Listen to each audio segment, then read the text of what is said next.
Fowler's Playhouse.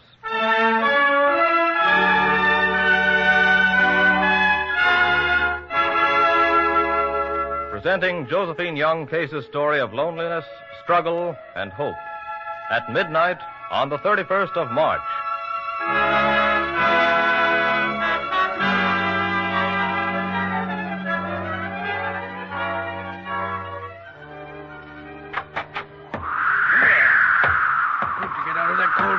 Even though it is the last day of March, winter's still with us.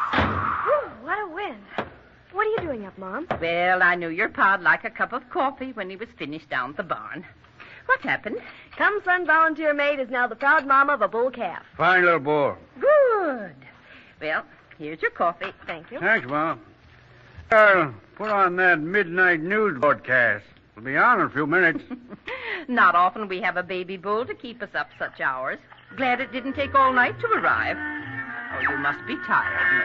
Yes, I think Am I imagining things, or are these lights getting dim? They do look a bit dim. That's funny. Set broken? Couldn't be. Can hear static, but none of the stations are on now. Just that little music and nothing. Need any new tubes or anything? No, just had them tested. What's wrong with the lights? They're almost out. There they go. Power plant failed. I guess. That's queer. Well, here's a candle. Looks like it's time we were all in bed.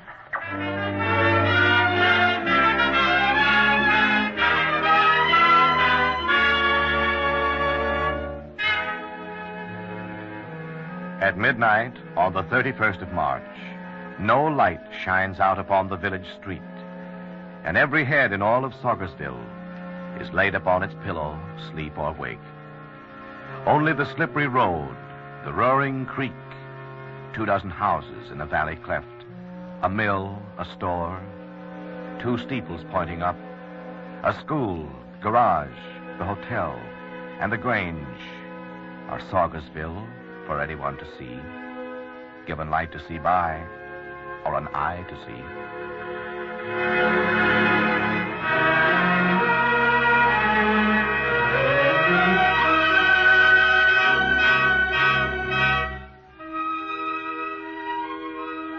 April the 1st is gray, a smoky dawn that lifts sullenly behind the hill.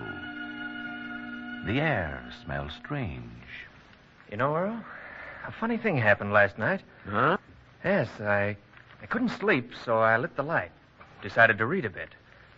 But after a while, it just faded out. Tried other lights in the house, but the power seemed to be off. Hey, what's going on? Can't get electric power in my barn. Well, John was just telling me that his lights weren't working either. Oh? Well, thought maybe it was just the lines to my house. Hey, maybe we ought to call the company and find out what's happened. How about it, Bert? You want to call or should I? I'll call the company. Power's still off and my refrigerator isn't working. Can't allow all my meat to spoil. It'd be a fine thing if that stupid power company had ruined all the meat and stuff in Saugersville's one and only store. When does your wholesale butcher get here, Bert? Yeah, tomorrow. You know, it's funny the power should have stayed off so long. There hasn't been any storm. What's the matter, Bert? Having trouble? Don't get no answer, Earl. Line seems dead. Must be something wrong. Isn't that George's truck? There's no mistaking that fiery red truck. It's George's, all right. Yes, but he should be out on his milk routes an hour before his time. Yeah, that's George. He's coming in. Well, George, you here? Road. Ain't there no more. Road ain't there. What do you What's mean? there? Say, George? The mist was low in the valley, so I drove real slow. Couldn't hardly see my way down through Green Hollow. Go on. And there, round the biggest curve, was awful rough. And then, Then what? there wasn't any road at all. The concrete bridge, just beyond the curve, was gone. Well, I could see it wasn't there. Nothing but trees where the road used to be. Oh, you No, I tell you, there's nothing there. The road, gone.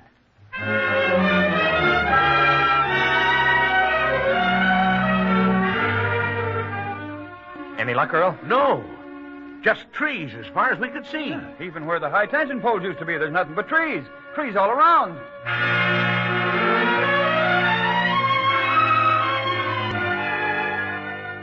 This just don't make sense. Everything disappearing. The men keep coming back and saying the roads are gone. The bridges are gone. The railroad's gone. Where's everything gone? What's to become of us all?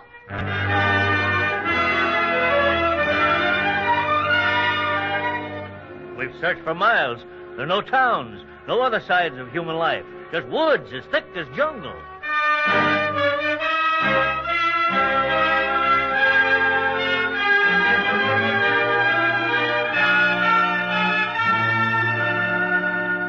There was a meeting in the school that night, and every living soul in Saugersville that could get upon two legs appeared. Now, everyone is there, and talk runs on. Now low and slow, now high hysterical. Earl Franklin rises and knocks on the teacher's desk. Now, let's see if we can tell just how this came about. Can anybody say? John Herbert? Last night I couldn't sleep and lit the light to read. I saw the bulb go out. It faded out as though the power went off by slow degrees. What time would that have been, John? About 11:10, I took my book and read almost an hour. Midnight, I guess. Yeah, our lights went out at midnight, and the radio programs died out, too, and I've got a battery set. But I couldn't get nothing but static. Well, we've been to where Centerfield used to be, an Indian town, and as far as Sulphur Springs. It's all the same, no towns at all. Not any house or road.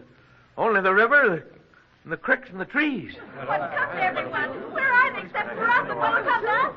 Maybe tomorrow there'll be just trees in Saugersville, and where'll we be then? Well, barring some kind of fate that's after us and hasn't quite caught up, we're going to live here in Saugersville a while.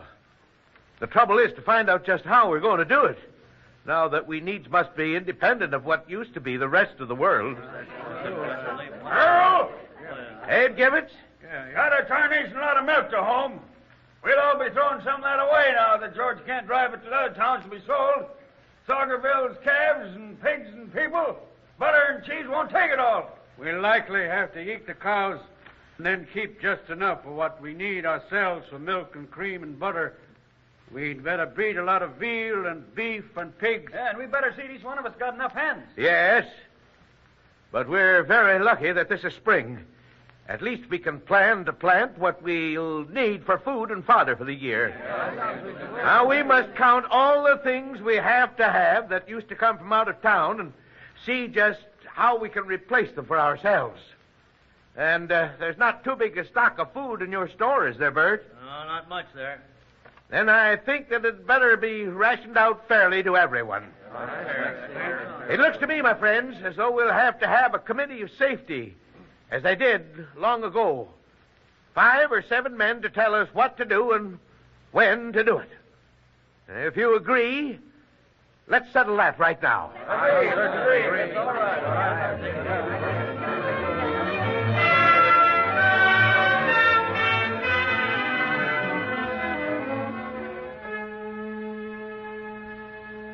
Under the stars that look so far away, blown by a fierce spring wind that whacks the trees, the people hurry home to light their lamps, walking with new responsibility and courage that even now does not desert. The elected members of the Safety Board, Gus Water, Ed Winterhouse, and George, Bert Snyder, and Earl Franklin as the head, go home as well, to bed, if not to sleep.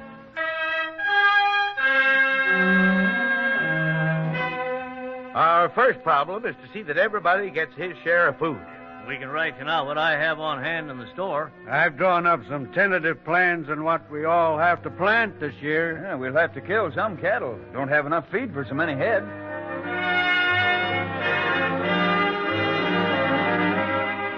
Well, Grandma, you'll have to teach us how to make soap now. Go buy your soap. But you know we can't do that anymore. Fiddlesticks. Where are my cough drops? You've eaten them up. We can't get them anymore. I'll have none of this. None of this unlikely lie you tell. Go leave me be and tell me nothing more.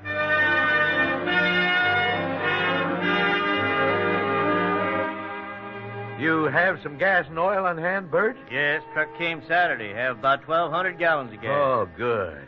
The kerosene and oil should last an ordinary month. The gas, well, with careful use, we might make it last for a while for the farm machinery. After that, We'll just have to use horses.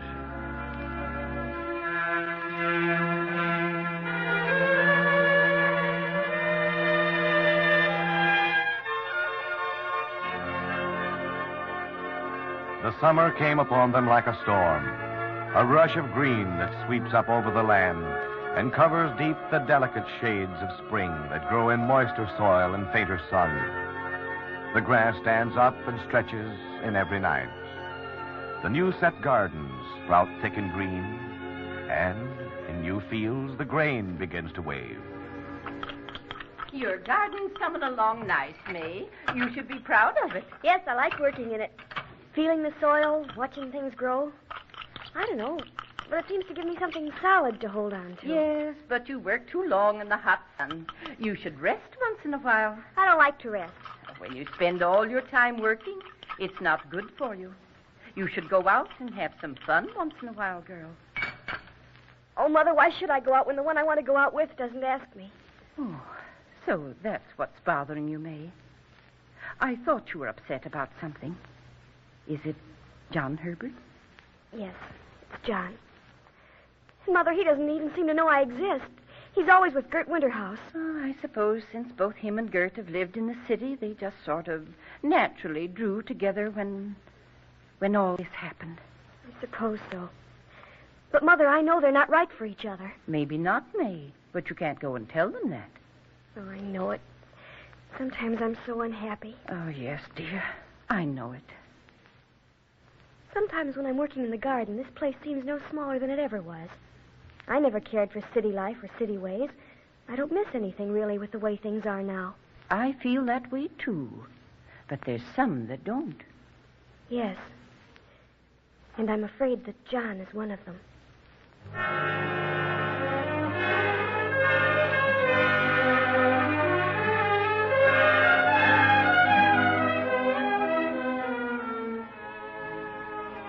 October 1st now brings them half a year, complete in this world that is so new and so tarnation old. They are the same, men and boys and girls and wives and maids, as on that midnight of the 31st of March. Their eyes look now to winter and the snow, the test to search them out if they are strong. They know the answer if their strength should fail. Yeah? Why, John Herbert. Come in, my boy, come in. Good evening, Reverend Yu. Let me have your coat. Sit down, won't you, John? Why, yes, thank you, I will. It's getting chilly out. Yes, autumn is here, and that means winter will soon descend upon us.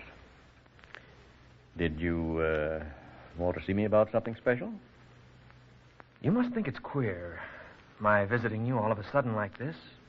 I never have before. Not queer, no, but I am curious.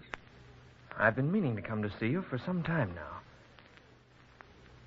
I'd like to talk with you about these past months since last March 31st. Yes? Well, Reverend Ewell, what do you think of our isolation in a world destroyed? Don't tell me God or Providence has willed that this should be. What do you really think the answer is? You must think it's queer, my visiting you all of a sudden like this. I never have before. Not queer, no, but I am curious. I've been meaning to come to see you for some time now. I'd like to talk with you about these past months since last March 31st. Yes? Well, Reverend Ewell, what do you think of our isolation in a world destroyed? Don't tell me God or Providence has willed that this should be. What do you really think the answer is? If I say God in his wisdom made the mystery, and if you say blind fate playing an aimless game let this happen, why, what's the difference? We are bound to live because some strength within us says we must. But it's taking all our time to find out how to keep on living. Why? There I go again. There's always a why. John, I haven't always felt as I do now. Submission to God's witness, his world. Nor can I counsel you to bow your head, for youth must fight. and with its fighting, learn. I've fought so long and learned so little that I'm tired of it. Well, you're still young, John. I used to think constantly of the city, all it meant, and thought I couldn't do anything if not there. Then when I found that by not being in the city, I'd saved the life I valued nowhere but there, what had I left? I've been lost and done more than one foolish thing in loneliness. But now those things are past? Oh, yes.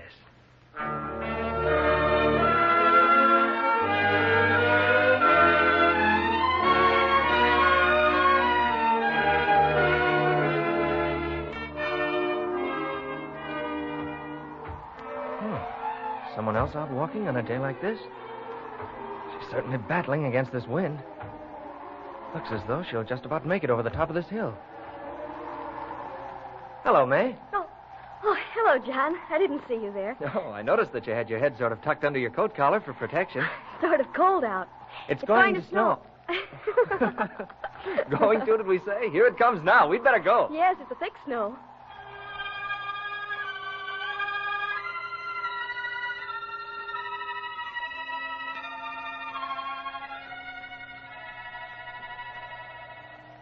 Oh, please, I wish you'd come in. I've something here. I need some help. You need help?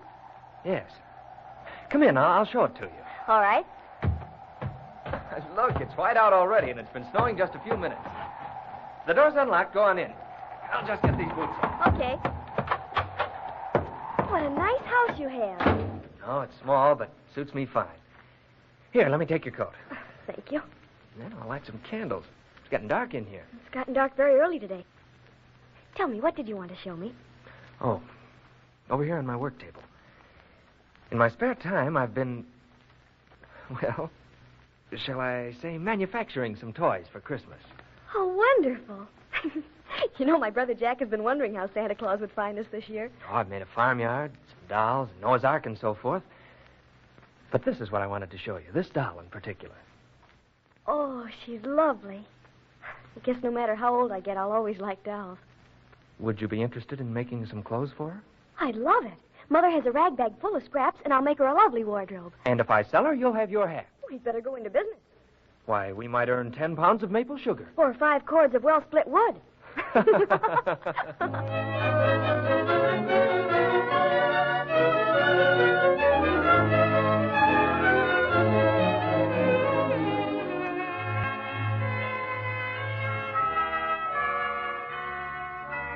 The Reverend Yule holds church on Christmas Eve. His little buildings all ablaze with lights. He has collected candles all the fall instead of pennies in the collection plate. All Saugersville is here as it has not spent Christmas Eve in church these many years. O God, our Father, wise and most benevolent, that blesses us although we know it not, give us to keep here in our hearts the memory of Christ, whose birth we celebrate now for the first time in our new world of loneliness and toil. His story we will read and tell and love, that all may know that follow after here the blessing that thou gavest in thy Son. Amen. Now let us sing hymn 96.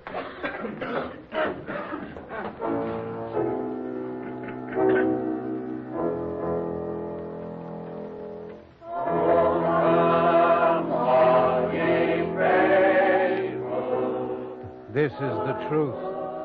It's up to us to keep this thing alive. We mustn't forget.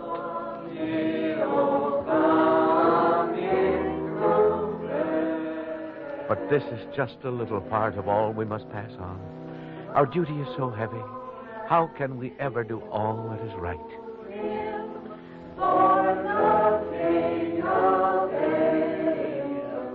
May looks so good, so sweet, so true. A part of these strong hills, and fit to live and carry here a life that will be good.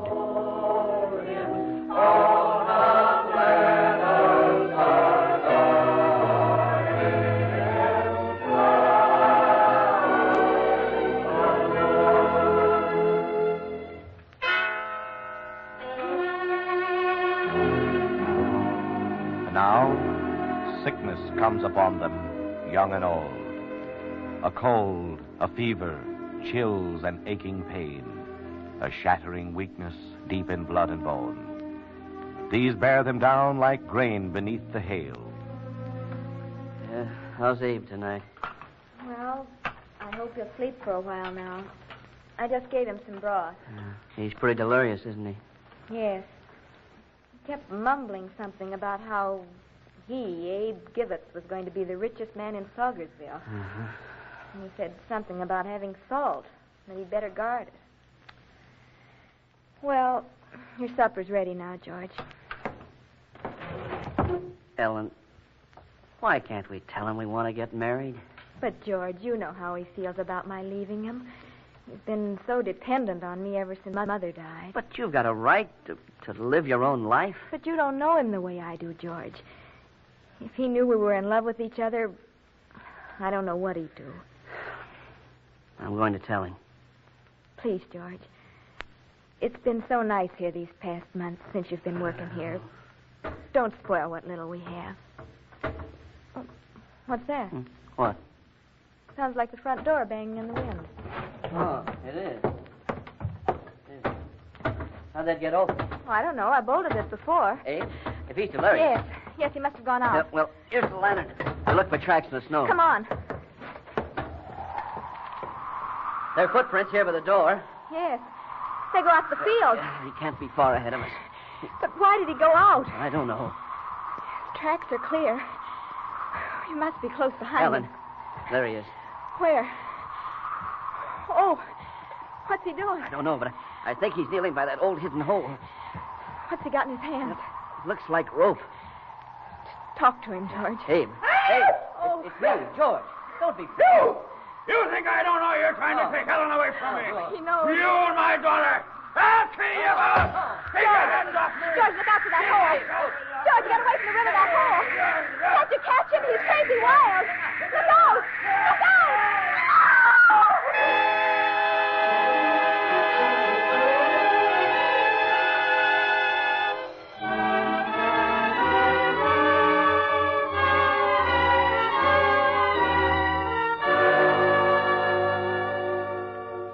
Quite a day yesterday, wasn't it, Earl? Well, it certainly was. First, John and May announced their engagement, and then that business last night. Seems something funny about all that. It does, Gus. Abe's dead, and looks now like George will probably be a cripple. Looked to me like they had a fight there at that old hole. Yes, I'm afraid they did. Funny there being salt there. Wonder if old Abe knew it. You can bet your boots he did. Probably waiting until we didn't have no more, and then he'd tell us about it. He always was an old miser. Well, he got what was coming to him. If he hadn't had the salt on his mind, he wouldn't have gone out there, and then he wouldn't have been killed. Yes, but think of poor Ellen. Her father's dead, and now she says she's going to marry George, even though he is a cripple. Yeah. Well, at any rate, we should be congratulating you, Gus. May and John are a fine couple. Yeah, they certainly are. Oh, any date set for the wedding? April 1st is the wedding. Our New Year's Day here in Saugersville. Oh, that's fine. But by the way, we should be calling a meeting of the Safety Council, don't you think? You know, our first year is almost up. We've got a lot of things to discuss. Yes, we got to plan the crops for this spring. And I think we should plan for a new election. That's right. Don't seem possible a year's most up. And I think we should establish some kind of law. Law? Yes.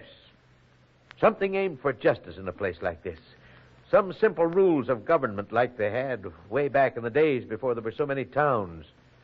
After all, the original idea in this country was that each must have his turn at government. Yes, that's true. We must hold to that idea and pass it on to our children.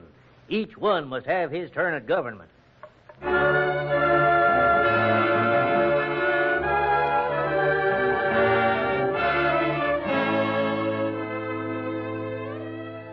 The 31st of March is like a day 2 months ahead of time. The snow is gone, and even here and there the grass is green. That cold and bitter day a year ago, with snow still deep along the snow fences and chilly air and summer far away, is like a memory of winter old. The shadow that is real, but now is gone.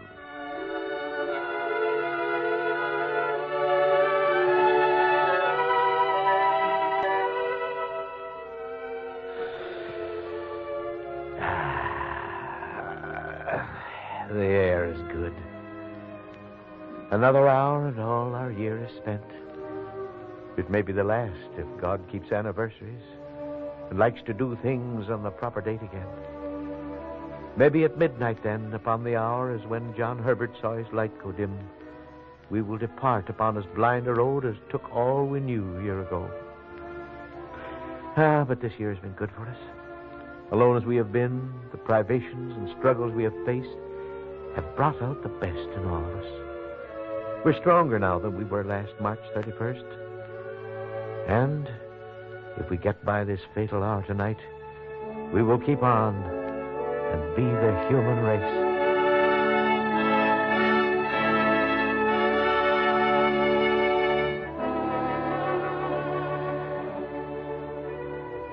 One year gone by. So little time in human life, and in God's sight, a breath, a heartbeat, or a drop of rain.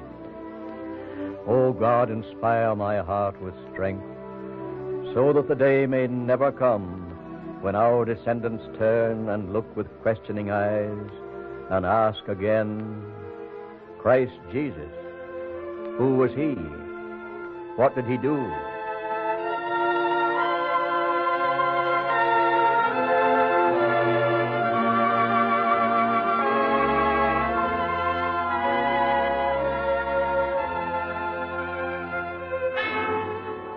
Almost midnight. The time has come again. The year is gone. Maybe at midnight our world will return. And all this year will then become a moment's dream, which we have dreamed in some few seconds of one night. A moment's dream of something real. Maybe. Maybe.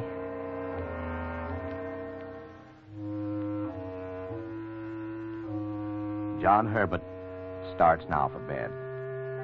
He winds his watch and sees the hands move slowly onward toward the midnight of the 31st of March.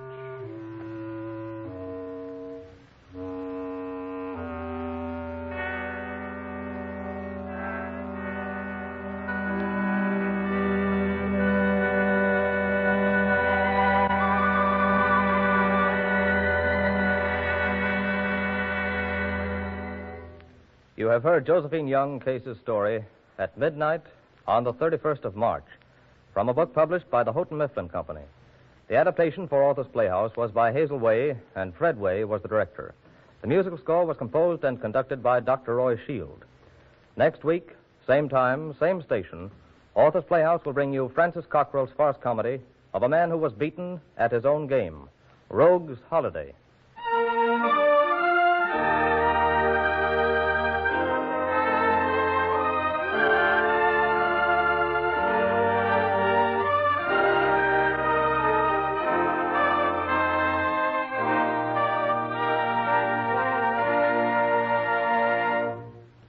Arthur's Playhouse came to you from Chicago.